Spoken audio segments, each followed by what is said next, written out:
नमस्कार, उज्ज्वलाच किचनमध्ये तुमचं मनापासून स्वागत आहे। तर आज मी बनवत आहे हरभरा डाळीपासून डाळ वडा।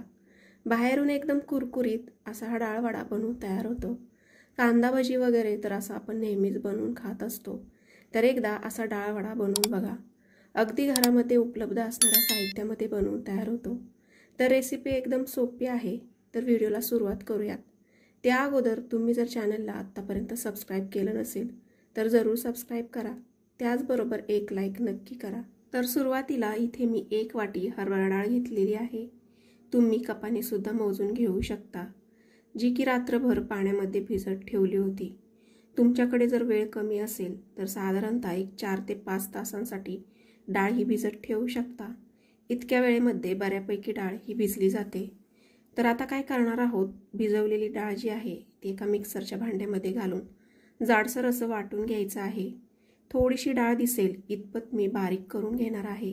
डाळीबरोबरच यामध्येच आपण 2 ते 3 तिखटवाली हिरवी मिरची, 2 इंच आलं आणि 6 ते 7 लसूण पाकळ्या घातलेल्या आहेत। जर लहान मुलं खाणार असतील तर मिरची नाही घातली तरी चालेल। तर आता यामध्ये 1 चमचा जिरे घालायचं आहे। त्याचबरोबर 1 चमचा बडीशेप घातली आहे। आता हे सगळं एकत्र अजिबात पाणी न घालता मिक्सरमध्ये फिरवून घ्यायचं आहे। पाणी घातलं तर याची कन्सिस्टन्सी जी आहे ती बिघडू शकते। तर ही एक गोष्ट लक्षात असावी। बारीक करून घेतलेली डाळ ही एका भांड्यामध्ये काढून घेतलेली आहे।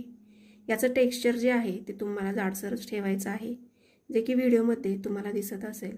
बारीक करून घेतलेलं सगळं मिश्रण काढून घेतल्यानंतर यामध्ये 2 बारीक चिरलेले कांदे घालायचे आहेत। त्याचबरोबर यामध्ये काही कोरडे मसाले घालणार आहोत। तर सुरुवातीला 1 चमचा धने पावडर, अर्धा चमचा लाल तिखट घालायचे, किंवा इथे तुम्ही काश्मीरी लाल तिखट जे आहे ते सुद्धा घालू शकता। त्याचबरोबर अर्धा चमचा गरम मसाला पावडर, 2 चिमूट हळद घातलेली आहे। तर आता यामध्ये 7 ते 8 कढीपत्त्याची पानं बारीक चिरून घातलेली आहेत। त्याचबरोबर बारीक चिरलेली कोथिंबीर घालायची आहे। त्याचबरोबर पाव चमचा मीठ किंवा चवीपुरतं मीठ घालू शकता। तर आता यामध्ये सगळ्यात महत्त्वाचा इन्ग्रेडियंट्स घालणार आहोत, ते म्हणजे तांदळाचं पीठ, ज्यामुळे वडे जे आहेत एकदम कुरकुरीत होतात। त्याचबरोबर कांद्यामुळे मिश्रणालाही पाणी सुटतं, तर तेही तांदळाच्या पिठामुळे शोषून घेतलं जातं। तर जेवढी गरज आहे तेवढंच आपण तांदळाचं पीठ घालणार आहोत। तर सगळं व्यवस्थित एकजीव करून घेतलेलं आहे। तर इथे मला साधारणतः 4 मोठे चमचे इतकं तांदळाचं पीठ लागलेलं आहे। तुम्हाला कमी अधिक सुद्धा लागू शकतं। तर घातलेले सगळे जिन्नस हे व्यवस्थित एकजीव करून घेतलेले आहेत। याची कन्सिस्टन्सी तुम्हाला दिसत असेल।